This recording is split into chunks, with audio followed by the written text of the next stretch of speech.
Everyone, please welcome Bill Clifford.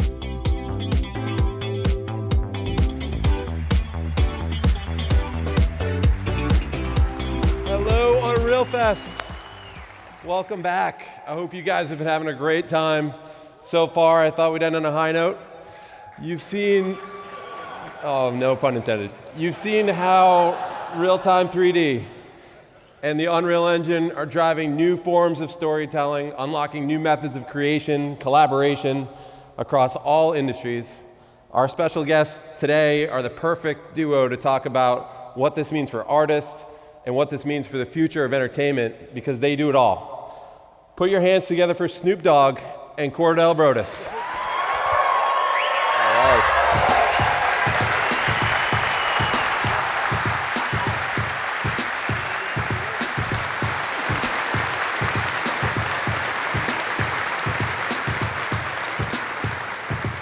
All right, thanks for coming, fellas. Mic check, 1 2 1 2. Oh man, it's great to have you guys here. It's been good to get to know y'all, and it's just an honor. So we've been walking around. We've been spending a little bit of time in the back of a BMW, playing video games, and that's kind of what you pioneered, as I understand it. Cordell told me the other night that you've had your rides tricked out with game consoles for some time now. Yeah. When they was kids, I used to always have like video games in the back. I would have like a PlayStation, Nintendo, whatever it was, I would have it automatically connected to the game, but I would like do it myself. So when I just went outside and seen that technology going on out there, I'm like, they shit look way better than mine. And you've been playing games for forever. Since before Cordell was born. I'm a big kid, man. I've been playing games since I was a kid, since the first console was introduced. Like I forgot the name of the game, but the ball used to bounce from side to side. Pong. Yeah, I played that one. I played Atari. I played ColecoVision, Intellivision. Every game that was ever created. I probably didn't have the money to play it, but I played it. And you never stopped either. I can't stop. I mean, like I said, I'm a big kid, and I respect the adults that continue to play games, because it's something about being connected to that video game that gives you an opportunity to still remain a kid. So that's the beauty that I love about playing games, that I can still be the big kid that I am. And you guys play a lot together? He don't play with me no more. We used to play competitive games, but I can't get with him now. He different now. He grown. Yeah, I play Fortnite. I'm a Fortnite fan. Yeah, that's what we love. We love it. What do you love about Fortnite? What's keeping you in the game? Honestly, the everything, the skins, the way you could just play with your friends, the looting, jumping out the bus, that whole experience is dope. What's it gonna take to get your dad hooked on Fortnite? I think he hooked because we see what's coming. That stuff that y'all showed us, we see what's coming. So I think he hooked now. Awesome. We can't talk too much about that, but my fault. Oh man. So you guys are business partners. Let's kind of shift from Snoop the gamer to Snoop and Cordell and the business of games. Talk about your partnership together, and I'd love to hear how you guys got started partnering in this medium. Well, it started from me just being his dad and just being a champion to anything he did. It was football, and then from football he wanted to venture into film and business, and then from there just being connected to me and watching me and studying my business, and then learning how to create his own business, and then me becoming a fan of him and figuring that it works better if we just partner up rather than competing against each other. So for him to be able to teach me, for me to be able to learn, for me to be able to teach him. It's like, I love the fact that you could teach an old dog a new trick if he's willing to listen. I love it. I'm not at that phase in my relationship with my daughter. She's 11 and she just smokes me in Fortnite. You got a long way to go, buddy. I know. She smokes me in Fortnite, but I've been taking it out on her in Madden, just smoking her aggressively. She's getting better by the day. She's probably practicing while I'm here. So I'd love to have you say a few words about the relationship between hip hop culture and gaming culture over the last 30 years and how you've seen that evolve. Well, to me, I've watched hip hop invade the gaming culture. I watched certain games like Def Jam Vendetta back in the days where it involved a lot of rappers and it put us in the game for the first time. And then I watched certain games take likenesses and music and dances and things that we did to, encourage people to play their games. And then I watched myself do different deals where they would pay me to be a skin in the game or to be a part of the game for the release, to the point to where it was like, I see that hip hop is definitely married to gaming. And when you watch people play the games, when you watch them on Twitch and you watching them stream, 90% of them playing hip hop music. And it's a marriage, it goes together. It's like hip hop is fun, gaming is fun. So I'm just glad that people are able to accept it for what it is and not trying to censor it, but just let it be what it be. Do you think it's a healthy relationship right now, or like how far has it come in terms of, I think it's very healthy because it's business now. When you got people like me sitting at this type of conference, explaining and expressing my love for the gaming industry and love for the music industry at the same time, and people appreciating the fact that they both come together. This isn't like a distant conversation. This is up close and personal. The people here that don't know Snoop Dogg musically, they know him gaming-wise. And if they don't know him gaming-wise, they know him in general. So it just feels like it's a personal relationship with gaming and hip-hop. Yeah, it seems to be just you being here talking to people at Epic, you've been in the business of games for a while. There's like 6 degrees of Snoop here with people that you've been on projects with over the years. So you've got a ton of experience. But it seems now like you're starting to shift from making appearances in games. Those have been very successful, obviously. Activision, Call of Duty, Operator Pack, Return to the Shizzle just hit recently. So people love it, but you're now, it seems like, trying to take a stake in the game and trying to become a creator. We want ownership now. We want to be able to own it. We want to be able to have creative control and own it, because for many years we watched the gaming industry take our likeness, take our culture, give us a few dollars and make 100 million. And that ain't cool no more. We want to be able to express that we're not just smart enough to play the game or buy the game, but we're smart enough to create the game, to create the worlds, to create the experiences, because we love the game so much we could give it some input. So it's about time for the creators to be, a part of the process and to be paid for it.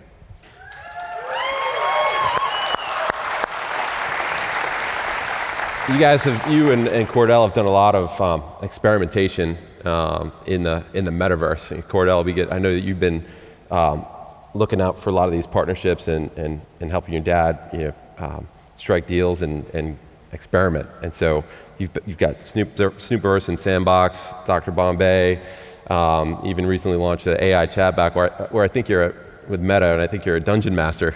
Is that something you always wanted to be? Yes, I am a dungeon master.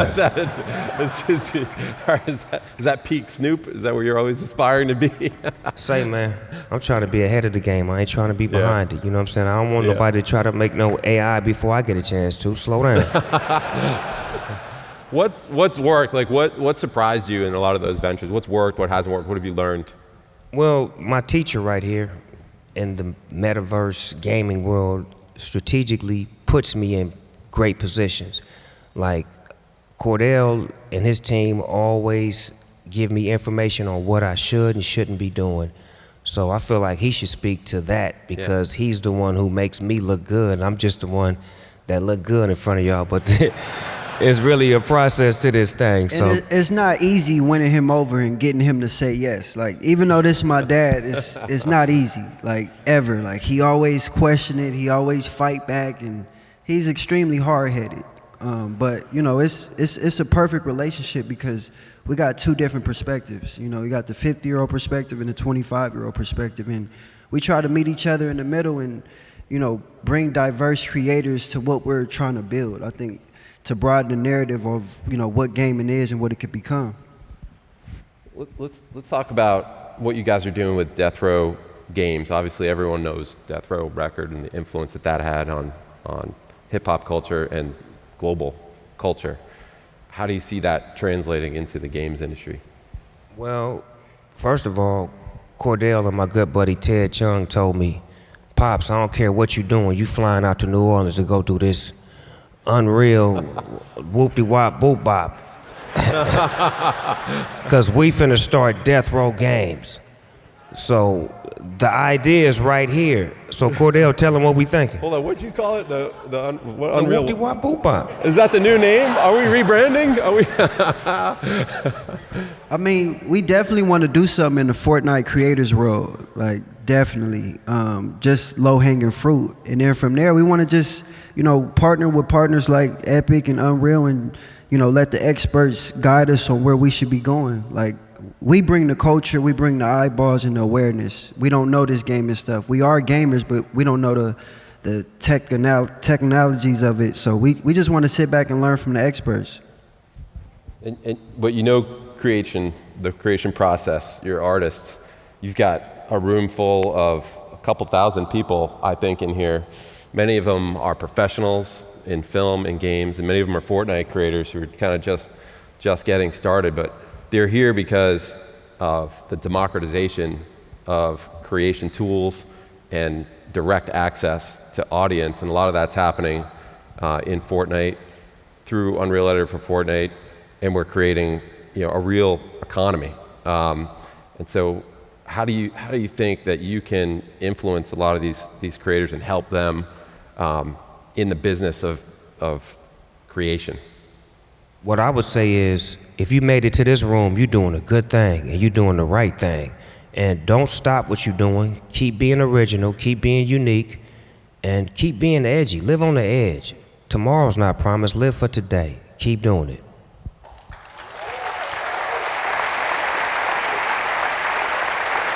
I think you've been featured in over 500 songs right now. So collaboration, you're the king of collaboration in many ways. Can you talk to the audience about the power of collaboration?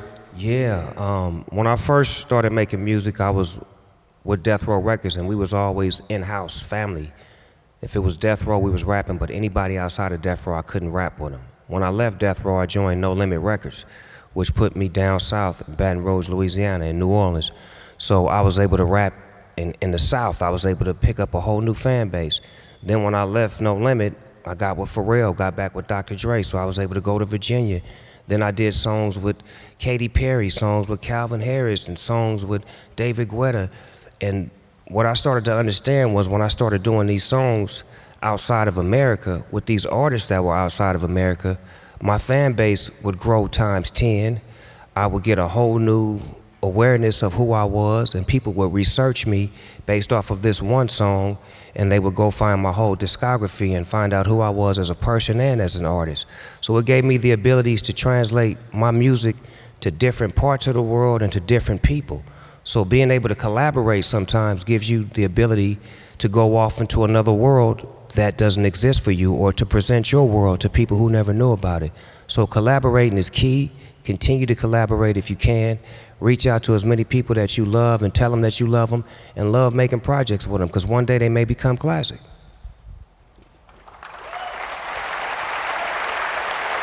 Now, you've been collaborating with a lot of talent, and a lot of talent in the influencer community, in film community, entertainment obviously, but you got our attention at Epic Games with the Crypto Enthusiasm video, which was built using Unreal. Can we cue the video in case no one's seen it? I mean, a lot of people have seen this one, but enjoy. Curve it, flip it, and serve it. I'm at your service, so don't get nervous. These are words coming from the dog, and everything I do is lit. Yes, sir. Hop in right along, trying to get my party on. Call my nigga Leon. Let's go bust a bitch. Lottie Dottie, Snoopy's in the party smoking that. Yes, sir, the best serve that's good for everybody. Get some players in the house. If you see them. So awesome. Well, I can't tell you. We have Slack channels at work where there's cool shit is popping up all the time, and that one took over the office for a good while. How did that come to be? The song was Crip Your Enthusiasm because the music was Curb Your Enthusiasm. Jesse James, these are two of my boys that I love working with. They reached out to me and was like, man, we got an idea for the video. I'm like, what y'all want to do? They like, we want to put it in a whole nother world, like animated in video game. I'm like, huh? And then they like, come by the spot, we're gonna show you. So I came by a spot. He made me put on this big ass helmet. That shit was heavy as hell too. But then he turned me into Larry David, like the black version, you know what I'm saying? I was like, oh, this shit is cool. So then we just kept experimenting and I kept believing in him and his boy, and they came up with the concept, the treatment, the whole get out, and we got Tupac's estate to agree to the likeness, Biggie's estate to agree to the likeness, so when we was able to put them in the video, their families agreed to have them in there, and it was just me being on the edge of trying something different and allowing a creator to give me some input on what he thinks I should be doing. Yeah. And that's how that came about. I mean, you through that, you did a collaboration with Tupac and Biggie. Like, talk to me about that. I mean, and that was dope because I was able to bring them back. And I made it like their beef was a beef rap. Not a rat beef. Yeah, so it was like they both had food trucks. I didn't pick up on that one. That's yeah, awesome. Come on, man. I got to make it positive. You know what I'm saying? Instead of it being a rap beef, it was a beef rap. Yeah. And there was two trucks that was competing for position. You understand what I'm saying? See, you didn't even see that part about it. I'm laughing too hard. I'm picking up on the nuances.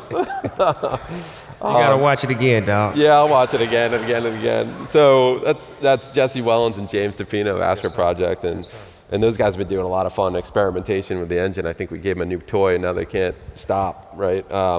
They launched this virtual podcast with Unreal Engine and MetaHuman Animator, and we just went outside. I don't know if you want to talk about the experience you just had with MetaHuman Animator. I was just explaining to y'all about how I went to Jesse's spot, and I had to put this big-ass helmet on so he could get a vision of my face and it could look like me in the video. Well, I just went outside and I stood in front of a phone for about 10, 15 seconds. Turn left, turn right, show my teeth, and come back 10 minutes later. It's a motherfucker that looked just like me on the screen. That's talking and doing everything just like me, like in real time. Like, I'm like, this is amazing. Like, technology moves so fast. You're actually giving a performance in Fortnite right now. No, I'm kidding. Not for real. We would never do that without your permission. Collaboration. Cool. So I mean, you're experimenting a lot in games. You're making games. You're kind of setting up shop in the games industry. Fit where we're seeing film. Like, you're kind of doing it all, and you're partnering with influencers. We've talked a lot about transmedia experiences here, creating a game and then in real time with Unreal Engine, and then shooting a movie from within the game and then releasing that through other channels. There's a really cool trailer that we're going to show you in just a second here with a new project that you're releasing this year. If you're sensitive to language, put your earmuffs on for a minute. Just a little raw. Can we get a motherfucking moment of silence for this small chronic break? That was the Dog Pound here, right on W Balls 187.4 on your FM dial. You're tuned into the biggest balls of them all, DJ Salt, T-Nuts. Right now we got some new Snoop Doggy Dogg for that ass. This one is called The Shiznit. You're about to go downtown, bitch, right here on the station that plays only platinum hits. That's 187.4 on the FM dial if you're looking at W Balls. Man, fuck Snoop. Fuck the Dog Pound. That should be yes, man. He can't just come through to our city and do whatever he wanna do. And they got a whole lot going on that got to be stopped. Man, we ain't fucked up right about now, dog. I'm ready to get up off this game. I'm ready to get this shit up. Yeah, nigga. You's a dead motherfucker now. What? Hey, you wanna get out the game? Nigga, you crazy? That's the American dream. Well, ain't it? Fool, you better come on in. So what's the case that they gave me? I got pissed.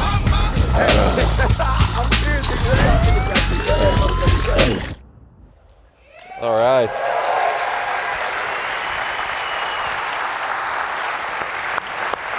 Tell us about Doghouse. Wow. Doggystyle was released 30 years ago, November 23rd, 2023. So what I wanted to do was I wanted to make an animated movie for those who didn't get a chance to experience Doggystyle the way it was supposed to be presented. At that time, when Doggystyle was out, I was in court fighting for my life, so I couldn't be as creative as I wanted to be. So I got with a team of people to create an animated movie which gives you a story of Doggystyle with all of the music in there, and it just gives you a dope-ass story from 30 years ago that makes sense right now. But then the end goal is the rats versus the dogs. So somehow, some way, that component could possibly be translated into a video game or into a world. So eventually, we'll take this movie and we'll figure out what the next play is, but that's Doggystyle 30th anniversary animated movie coming to a hood near you. That's awesome. So, because that was built, with Blender, I think Blender for a lot of the modeling, and then Unreal Engine for the real-time rendering, you've got this incredible world now. Where do you go with it from here? I mean, there's an opportunity now to go in so many different directions with the universe you've created. That's what we're here for. We're here to see exactly what the next step should be. What should we do? Should we go mobile? Should we go whatever you guys think? Because this is brand new to me. I'm not gonna say I know everything, but I know a lot. And certain things I don't know, that's why I come to professionals and I come to experts like the room that I'm in right now, full of experts who would know exactly what to do or would have some great suggestions on what they feel should be done. And that's why I think me and my son, we win, because we always been open to take that information. We don't feel that you have to be a certain status to give us information. Like I said before, you could teach an old dog a new trick if he's willing to listen. So, as we think about the democratization of content creation, again, we think that this is a great opportunity for you to partner with a lot of the folks in this room and help them come up and help them, get on the global stage again, just like you did with Death Row Records. How do you think you can rally the global kind of creator community under the Death Row Games brand and umbrella? I think what Death Row Games is going to be, it's going to be a bunch of opportunity for creators to come and create. And just like we did with the music, we was able to give opportunity for artists like myself when I was young, ambitious, thriving, and creative, and dope, and different. And I was able to breathe and to do what I do. And I would love to be able to do that with the gaming community, with people that look like me, that look like you, that look like you. Just give opportunity to people who deserve it. Like, that's what I'm here on this earth to do. I'm here to give. I'm the gift that keeps on giving. Awesome. We were talking about how 3D and digital technology is now going beyond gaming and film and into live performances. As you create all these great stories and content, like, how do you see that going on tour with you and changing the IRL experience? Man, I think that's very important because I just got back off of tour and I had to have a lot of LEDs and a lot of different shit going on behind me that was telling the story of my songs. And I feel like that's where we're going now. We can't just get on stage and just sing our songs without having some sort of visual presentation that feels like you actually in that video, in that song, or in that moment when that song came out. And I've been able to capture that very well. And then I went to the Sphere to see U2 perform, right? I don't know if you guys know what the Sphere is, but it's this new form of performing in Las Vegas. And I don't know if I got the shit called vertigo or not, but the shit was fucking me up where I was like, I was doing shit like, cut it off. But it was such a beautiful experience because there was so much shit happening visually, and it made me feel like it was when you put them virtual Oculus. When you put them motherfuckers on, VR goggles. It felt like you was there without putting them on. And I'm like, that's the next level of performing, to be able to have so much going on around you that when I'm rapping, you watching the rapping, but you amused by all of these different tricks and visual pieces that you get. It's a completely immersive experience, and you're bringing the world that you create across all mediums to that real-life performance, which is a trip. That's I love it to be able to bring the hood everywhere I go. Cordell, what do you? You're dialed into. I've witnessed by speaking to you. You're dialed into the Fortnite game, obviously the Fortnite ecosystem, and the creator community. Haven't seen a lot of what's going on with UEFN and the different types of content. What are you most excited about in the future of this opportunity? You know what? Everything, honestly. I just want to continue to see creators, create on the Unreal Engine and take it to places we could never imagine. Like, I remember playing games like Grand Theft Auto, San Andreas, and games that had horrible graphics. To now, like, these games look so real. Like, it's crazy to see the technology keep inclining. So, I'm a fan of tech. So I just love to see everything incline. It's awesome. The tech is becoming just so much more accessible to so many more people, and again, the audience is now available, and the financial incentive is there for a lot of businesses to get started, a lot of young people who've got unbelievable creativity to connect and make Shout money. out to Epic Games for being the first company to actually make sure that the creators can get paid and be able to create. That's some G shit y'all doing. Thank you.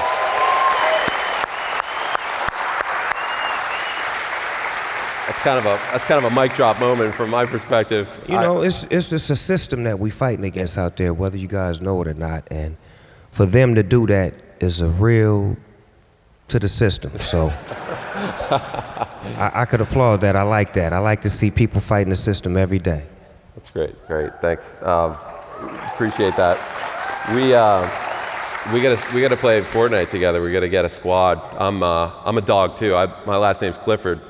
I was the BRD, the big red dog. Cliff Dog, the only stimulation to us playing a video game, notice the word I used, stimulation. Stipulation?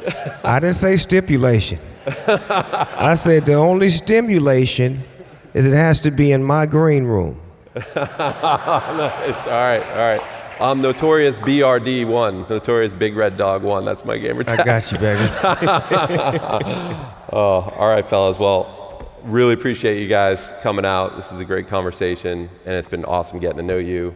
And this community is fired up, I'm sure, to see that you're here, first of all, and that you're invested in gaming and the creator economy. So thanks a lot. Really appreciate it. And let me say this before I leave. I had a bad track record on Twitch for what you call it, rage quitting. Yeah, rage quitting. So to all of the young creators and gamers out there, don't be a sore loser, don't rage quit. Awesome.